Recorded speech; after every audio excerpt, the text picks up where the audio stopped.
Welcome to Community Conversation. I am Pastor Jonathan, and today we have a very special person that is joining with us, and it's Monica Lozano. So Monica, why don't you go ahead and just share a little bit about who you are, if you could. Like where you came from and what God has been doing in your life. Well, my name is Monica Lozano, and I am a child of God.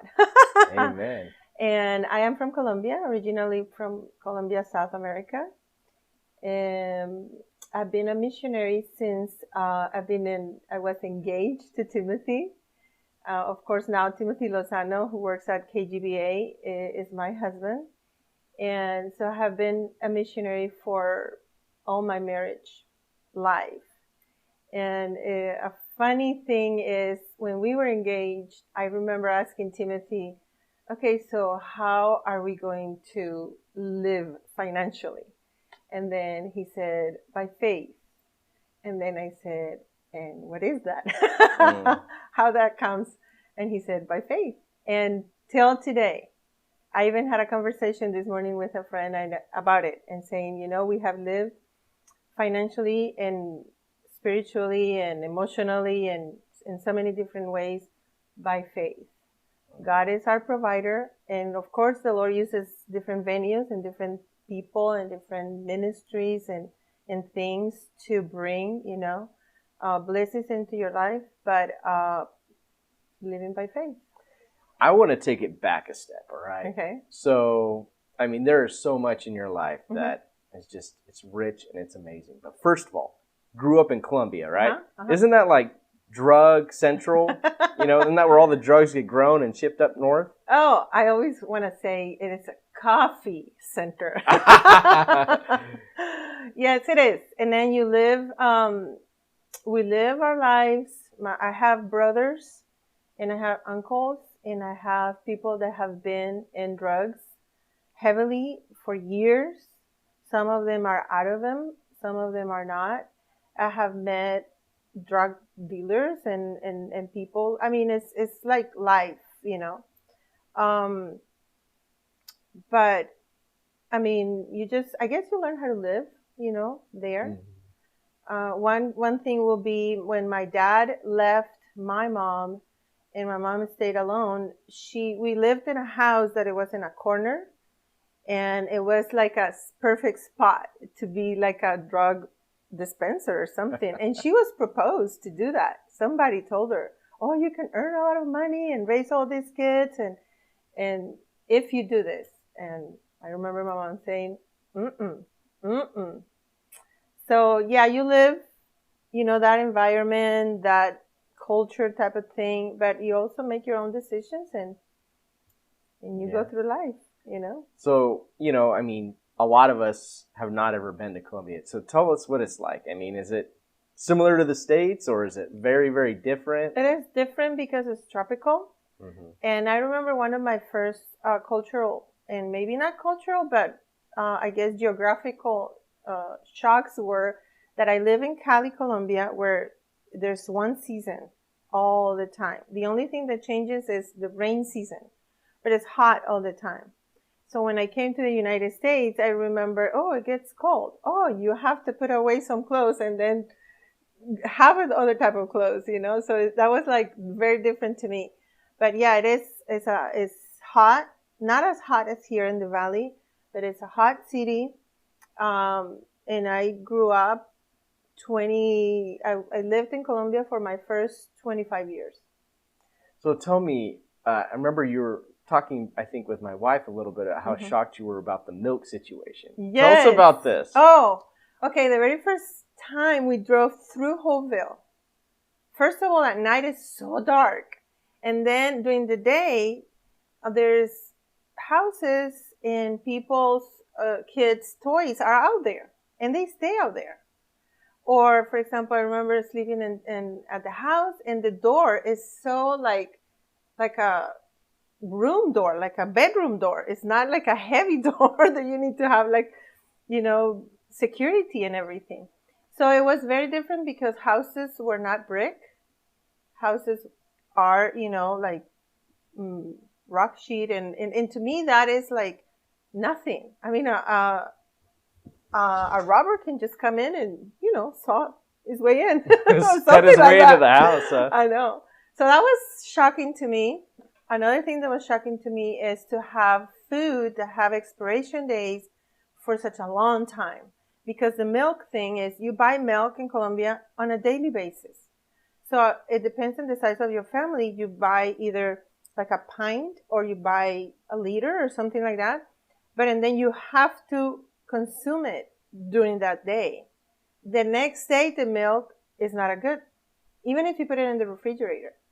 Wow. So when I came here and I had this big jar, gallon jar, I thought, okay, is it gonna last? And I was always smelling it, huh? testing and things, or to see food that had like a lot of, expiration date. It was just so long. Still to today, I don't use food like it has such a long time too, because I guess it's engraved in you.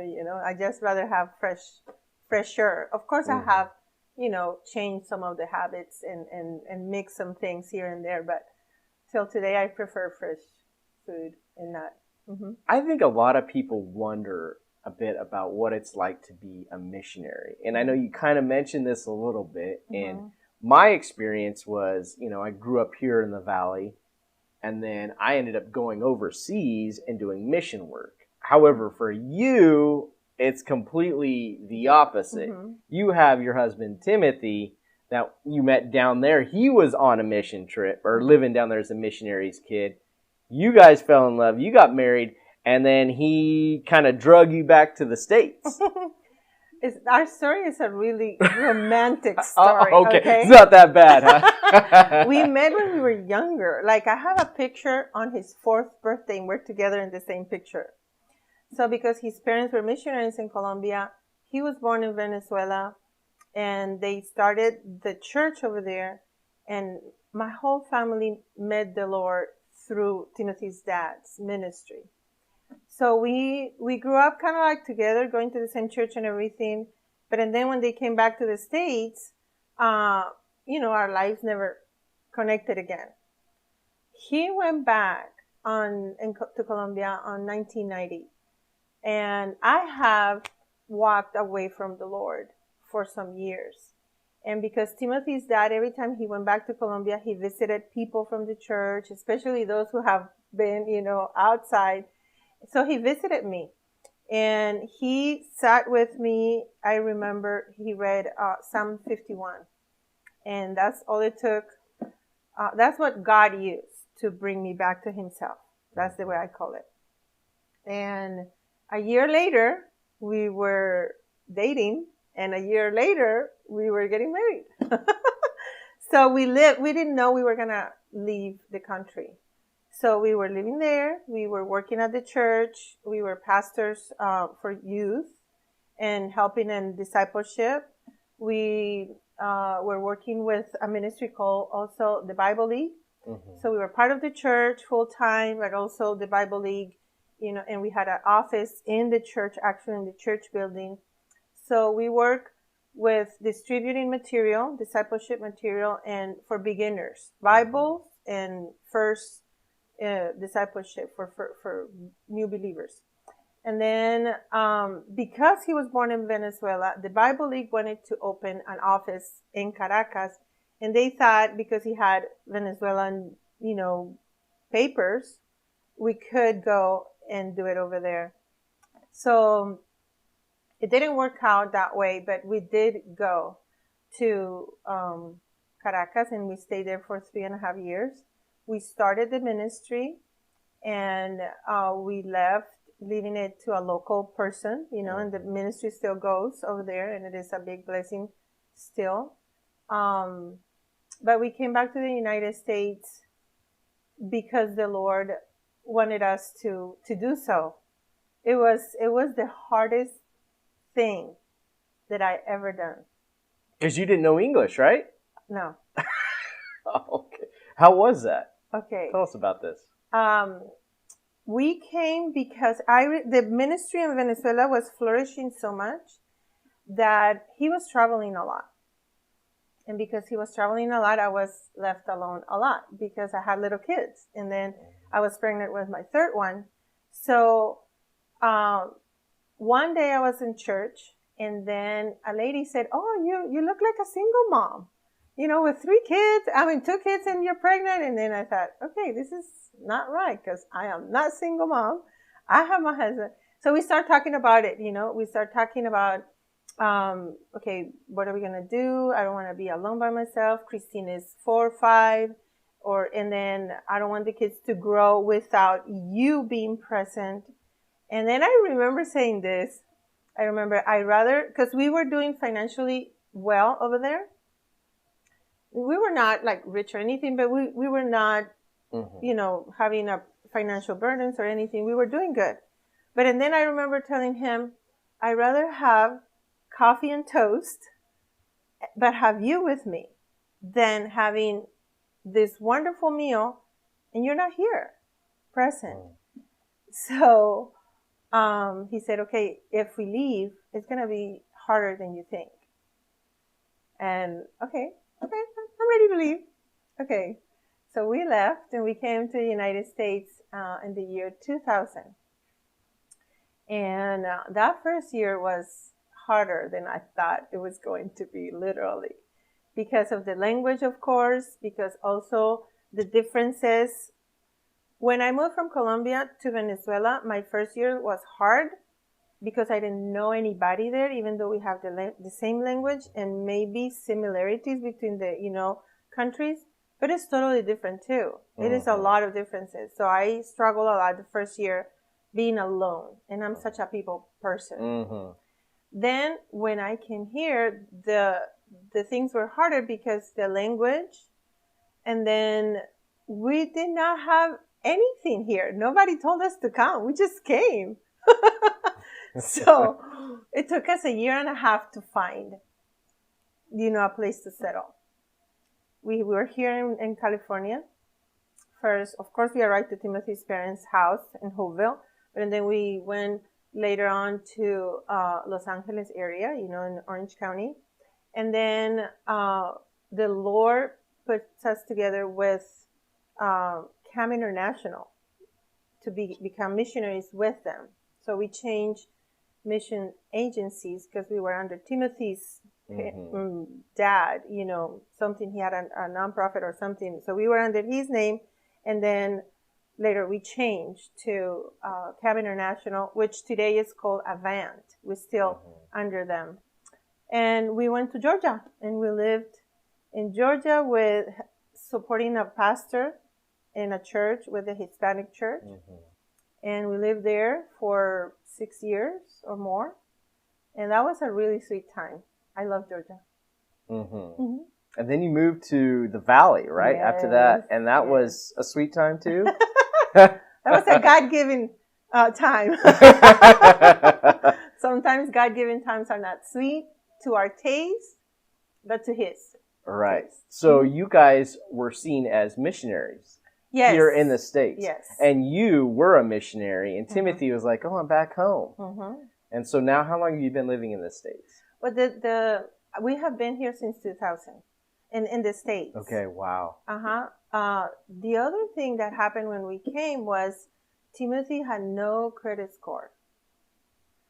So to rent an apartment in LA, it was a very difficult thing because we didn't have, it was a miracle. And the same to rent in Georgia, the same thing, because nobody knew us over there, and our credit score was not still, built enough and we didn't have debt, but we didn't have ongoing pain, things. So that was a difficult. So we always have seen the Lord's hand on things and providing, and people just rented to us, and just, I guess, Let's talk about this. I know it's different for you because you're still kind of living in a foreign land from your home country.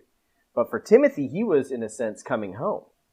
But it's interesting the way that most Christians view missionaries. When they see people, like Timothy coming home, they think, okay, you're coming back. You could just kind of continue on with your life. But is that really what happens? I mean, it's just very different, because when you leave, when you're the person who leaves, it's just one person leaving from where you were. from home, for example. So from the people that stayed, just one person left. But for the one who leaves, everything changes. And it is the same thing. And when you come back, you have in your memory how you left things. But when you come back, everything has changed because everything moves. Everything is changing all the time. So I remember going back to Colombia and seeing the city, such a different city, and people. The kids have grown so much, and but and then your mind to adjust one thing with the other, it takes time. It takes a lot of time. We experienced that in a very unique way. You don't think about it a whole lot. You think, okay, God's called me to. For us, it was Thailand. For me, it was we're going. My wife, we're just newly married. We jumped on that plane. We headed over there. We thought, okay, it's going to be great. We lived over there for 4.5 years. It was tough because you're living in that whole new environment. Ashley didn't know Thai, only knew limited Thai, and it was tough. And finally, we felt God calling us to come back. And Ashley started after 4.5, like maybe 3 years, started to feel a little bit more comfortable there. And then when we came back, it's like, okay, we're going to go back and join in to our old life, And for me, I was coming back to the valley. I'm coming home. But, I remember, after moving back, it's like my wife talking with me and says, I feel like I'm a person without a country. I don't feel like I fit in anywhere now. Did you kind of have that feeling too? Yes. It's interesting because if you ask Timothy, where are you from? And then he stops and says, okay, what do I say? Where I was born, where I was raised, or where my citizenship is, So there are 3 different countries. He was born in Venezuela, he was raised in Colombia, but he's an American citizen. So how do you answer that question? So third culture kids, that's what they call it. There's actually a book that is called that. Right. Third culture kids or people that have lived in so many different places, you have like an identity issue. That's why you have to put your identity in Christ, because that's why I always say I am a child of God, because that's where I belong ultimately, or primarily. Because, for example, I was born in Colombia, but I have been in Georgia. I love Georgia dearly, and I still have people there that I long for, but I'm here, So how do you? It's hard. Yeah, and then I even thought about it the other day. I thought, okay, what if I lose him? What would I do? Where would I go? Would I go to Colombia? I don't think so. Would I go back to Georgia? I don't even know. Right. So that's why we do have to be rooted in Christ. Yes. No, I agree. Looking at it right now, where really is home, and just it's been kind of crazy. And what's interesting is after moving back, I'm seeing, for a while, my wife really excited to go back, the idea of moving home, like after, the first 3 years. And now that, and then she started getting more comfortable. And then after moving back, she's longing for things that she missed in Thailand. And I'm like, really? You would like to maybe go back to Thailand? And she's like, well, no, I wouldn't really like to go back, but I really like how they have that food where you can, that they call it grab, you just send out a little message and you pay $1 and they bring you a Starbucks coffee or whatever it is. And so there's people that you have. And so when you live in one place, there's just so much that you don't understand. Yes. And there's a thing called reverse culture shock, where we're coming back and we're getting culture shock from, things everybody else has moved on. They've all had their own relationships. You come back and you're just like, okay, here I am, but nothing's the same. And it's quite difficult. And so. And it takes years to build relationships. It takes years. And some cultures or some groups are more close than others. But everything goes back to the scriptures, and everything goes back to how the Lord wants you to do things and how He wants you to, how to relate with others, and going back to what He wants you to do and what he wanted you there where you are at that point, you know. You know what's interesting is for you, you were a missionary there, and you're a missionary here. In a sense, yeah. Timothy, I guess, would be considered more of the sending missionary when you were there. But for you, you're a missionary. But what's interesting, you moved back to the States. Did you lose any support? We did. We have friends support. We have family support, financial. We're talking about financial support, and we have churches support. And the thing is, some of the churches have policies that missions support goes to overseas missions.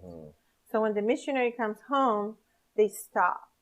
And churches usually are the major donors of a missionary.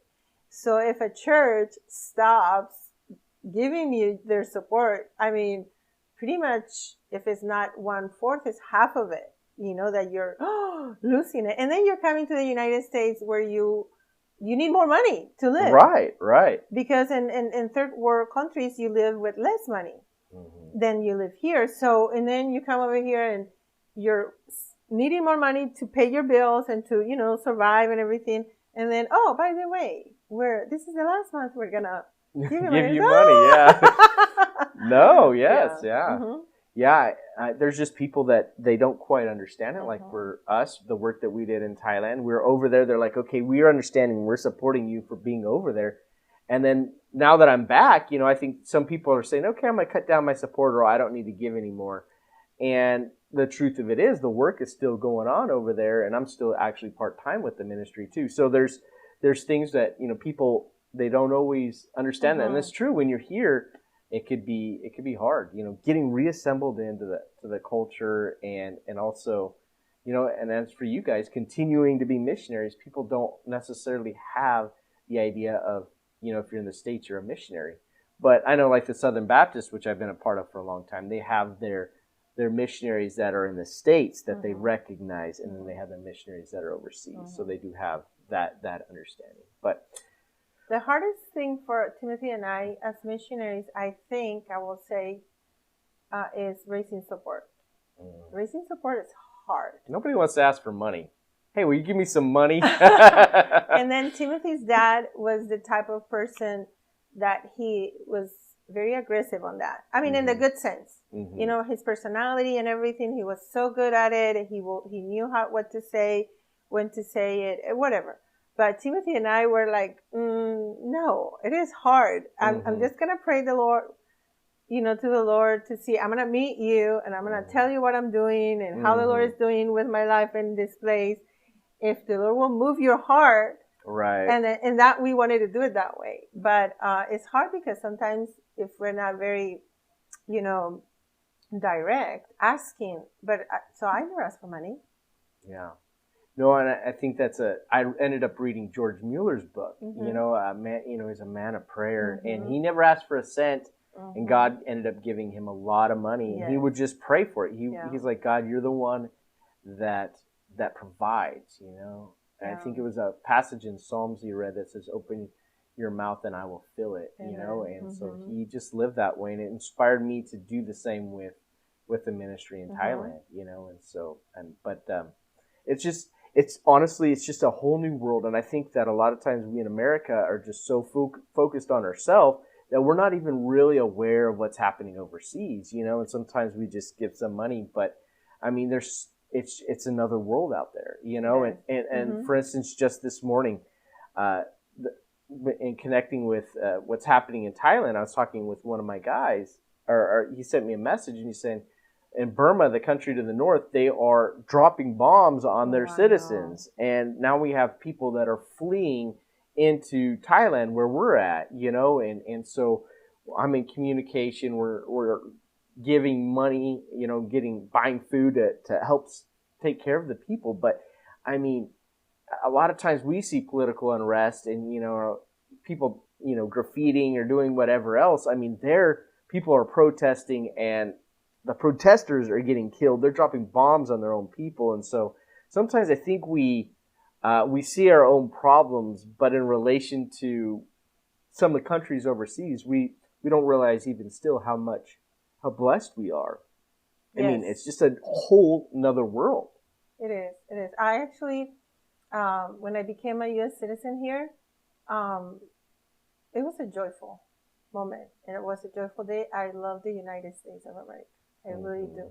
Since when you lived in different, even though Colombia is not socialist, and there's freedoms, and Colombia is beautiful and everything, living here, and this literally is the land of opportunities. Mm.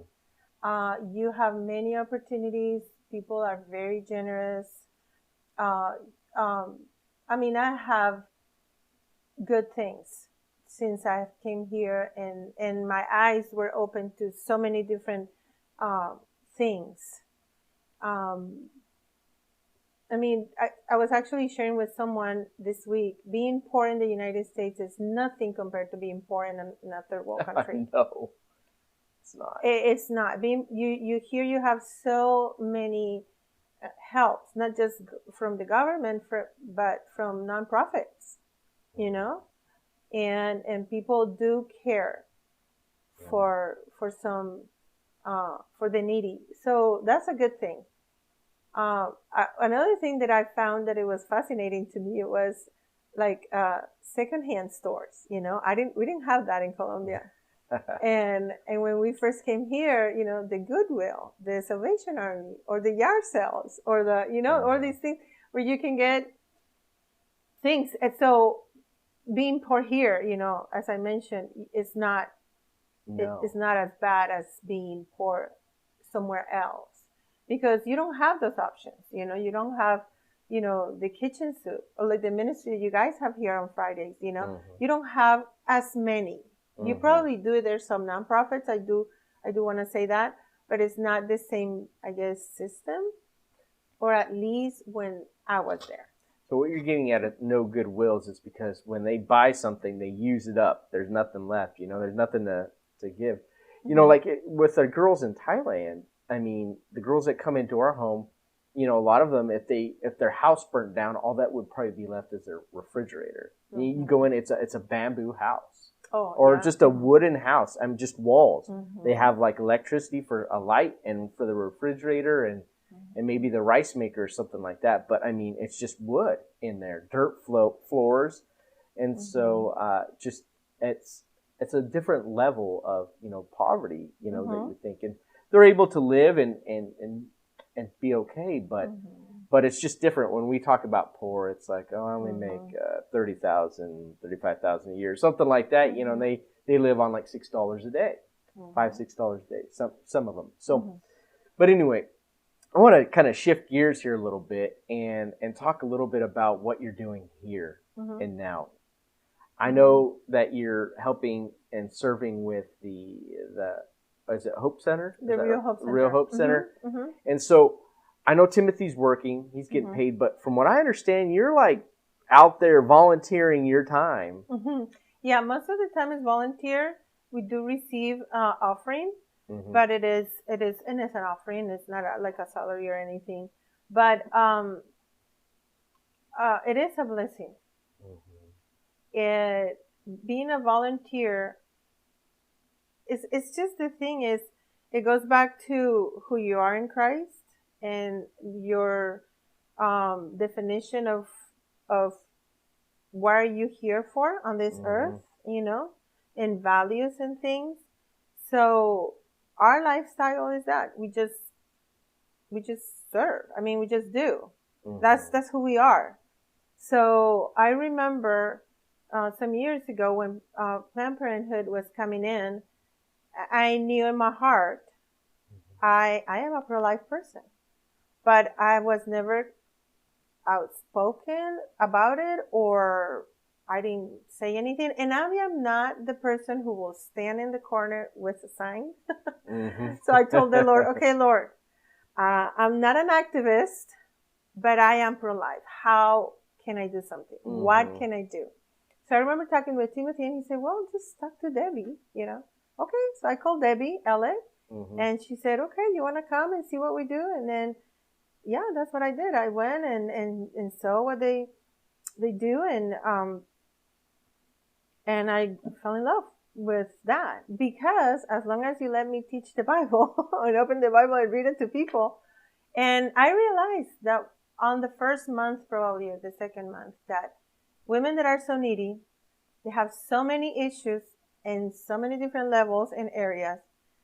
There's nothing I have that can help them other than the scriptures and the gospel. And I remember sitting with a woman and she was just crying and I was praying for her. I said, okay, listen, just sit there. For the next 30 minutes, you're safe here. So let me pray for you. And I remember praying for her. And I learned when I was a child Psalm 121. So I remember reciting that psalm to her. And when I opened my eyes, she was totally relaxed and her tears were not bitter tears anymore or sad tears. She was kind of like with a different, in her face. So I just thought, because the Lord through my prayer said, she doesn't need you. She needs me. So that's the way I kind of go over there and serve them. And I said, I mean, we can give you diapers, we can give you clothes, but these things are going to run out pretty soon. You know, those diapers, they just go fast. But real hope is a person. Christ is your hope. So I get to share Christ with people, and that's what I love to do. Good. I know discipleship, I think, has been a big part of your life. Can I ask you about that? My foundation is Disciple Thailand Ministry, so discipleship is kind of a big thing for me. But let me ask you, what is discipleship? Because I think you do discipleship well. So I'd just like to hear what it is, because that term kind of gets thrown around a lot. You know, people say, we went and got coffee and we had discipleship, or I'm in a discipleship class type deal. And, you know, is it a schooling thing? Is it let's get coffee? How would you define it? I think it's a friendship and a following thing. Because you have to be a friend of someone, so you know that someone, so you follow that someone. You know, I'm not going to trust you if I don't know you. I'm not going to do what you tell me to do just because you're saying it. But it is more a friendship. You know how the Lord Jesus called us, now we are his friends. It's kind of like get to that point with a person. So sometimes discipleship starts with opening the Bible in a coffee shop, but also is lived in a house, in a kitchen, in a hospital room. I mean, it's an ongoing friendship, and it gets messy, and it is hard. But being discipling someone and being discipled, it's like a family thing. You know, you eventually become so close to the other person that you're kind of like a friend plus family, you know. And of course, the main thing of discipleship is to do what Jesus said. You know, the Father sent the Son, and as the Father sent the Son is sending us to do it. So teaching them to obey. That's discipleship. I think teaching them to obey. That's the big thing. People love the teaching part. Let's sit down, let's learn.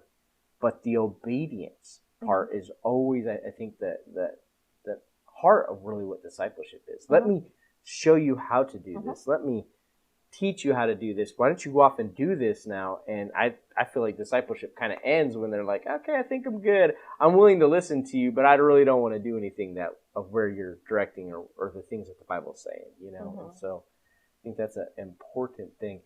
I just kind of want to wrap it up with looking at something, the American dream. You know, like, we live in the American dream, and you're someone who has lived outside of the American dream, and so kind of looking at where we're at in America, and I'm talking more about the Christians that you're around. Do you feel that in a big part they have bought into the American dream, and just in their lifestyle and the way of living? Like, kind of what I'm getting at is, we just, like, for my wife and I, when we're in Thailand, we were there and we were just looking at people's toys. You know, some of them may just have just a few toys, just a few things. And then coming back, I'm like, I'm looking at myself. Okay. We got a room that is full of toys. That's what it is. It's our little toy room. And I'm like, am I, as an American, living in this American dream of making my focus on things and toys and fun, or is it on Christ? Am I really being a disciple? Because when I look at the idea of what discipleship is in the Bible, it's a call to die, to self. If you have 2 tunics and someone doesn't have one, you take your extra tunic and you give it to them. I'm like, man, there are people that are really suffering. How am I doing with living out the discipleship, or am I just wanting to buy into the American dream? When I see different cultures in different countries, if you look up, Yeah. kind of, and you see the world, the ruler of this world will use whatever he can use to distract you from the scriptures. So in different countries, it's a different thing. Or in different, cultures, it's a different thing. But the main root of it is he is going to distract you. Like at the beginning with Eve, she entertained Satan's conversation in Satan's voice. She listened to a different voice, and she ignored God's voice at the beginning. From every tree of the garden you can eat, but from the tree of knowledge of good and evil you may not. The day you will, you surely die.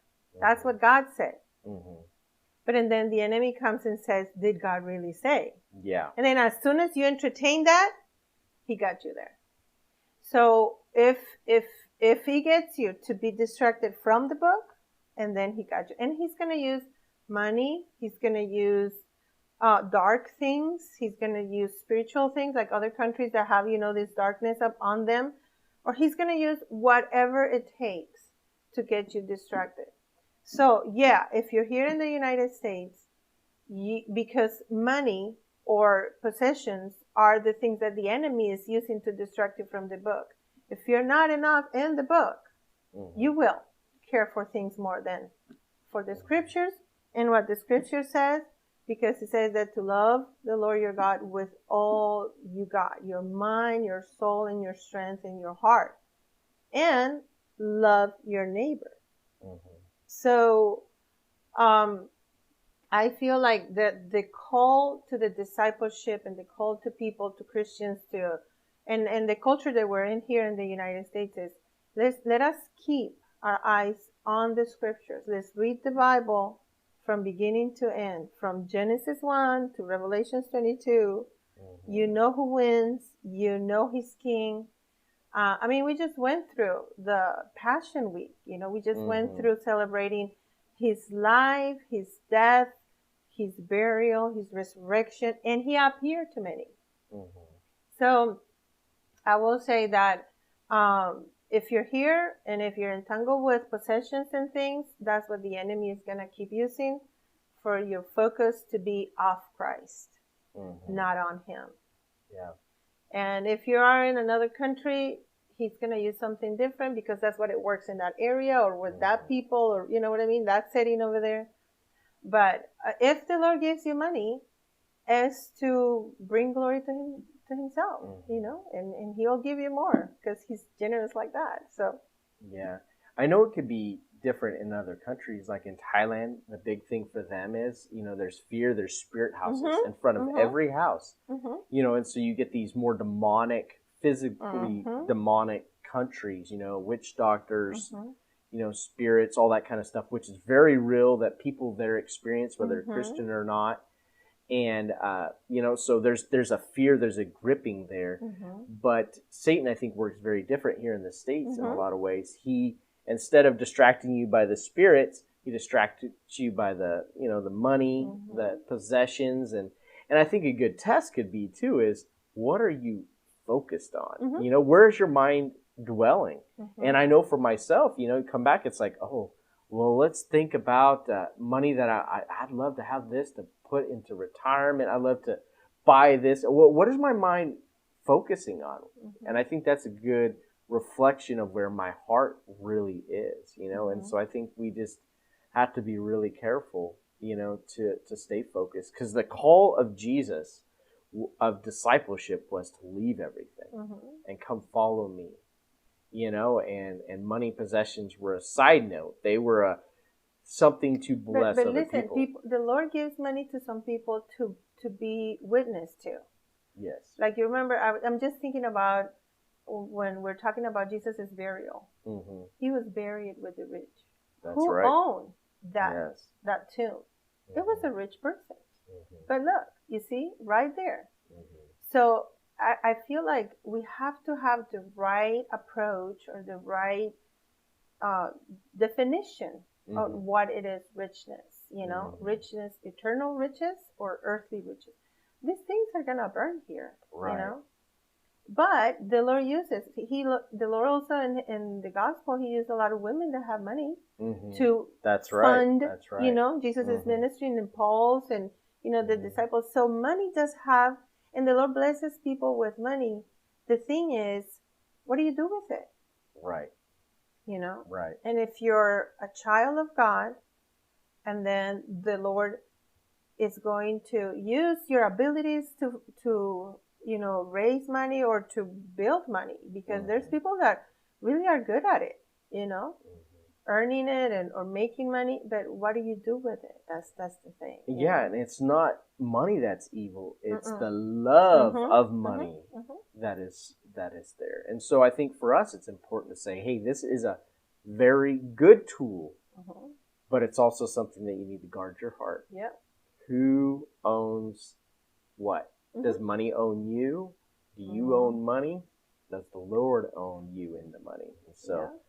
And so I thank you for that. You helped, I think, to hopefully broaden our minds today with, and hopefully even challenge us in the way we live. Because, Monica, when I think of your life, I think of a woman that, actually a family that has truly lived out a life of a missionary, a life of sacrifice here in the States. I mean, you guys cruise around and you guys got one car between the both of you guys, and you know, you could be out having another job doing something, you know, but you're volunteering your time, you're serving. And so I see you as someone that has really given a lot and have a lot to offer. And so thank you for coming and joining with us today. Thank you for having me. It is a blessing to be with Christ, in Christ, the hope of glory, and to have our eyes on the eternal. And but to be honest with you, what we're talking here, it was just like 30 some minutes and stuff. This is just the story, the good side of it. It is a struggle day by day.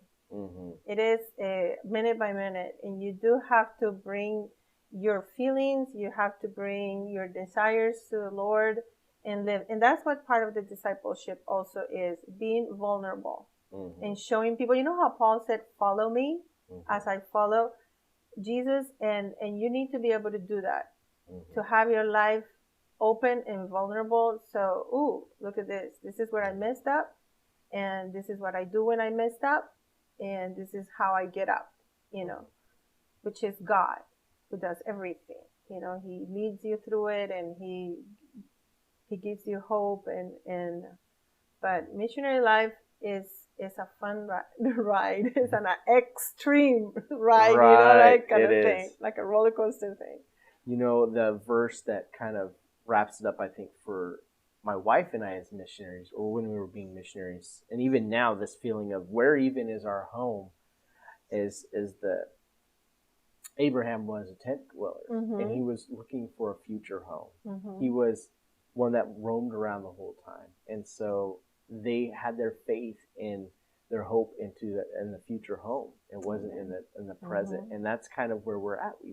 We can relate to someone like that who, you know, was a tent dweller. He didn't really have a permanent place, but his eyes were on the future home, and so that's where we, I think, need to be ultimately. Yep. So thank you, Monica. Thank you. Thank you for having me. Thank you all for joining us today. I hope that this has encouraged you guys to really have a heart for to be a disciple and also to live radically for Christ.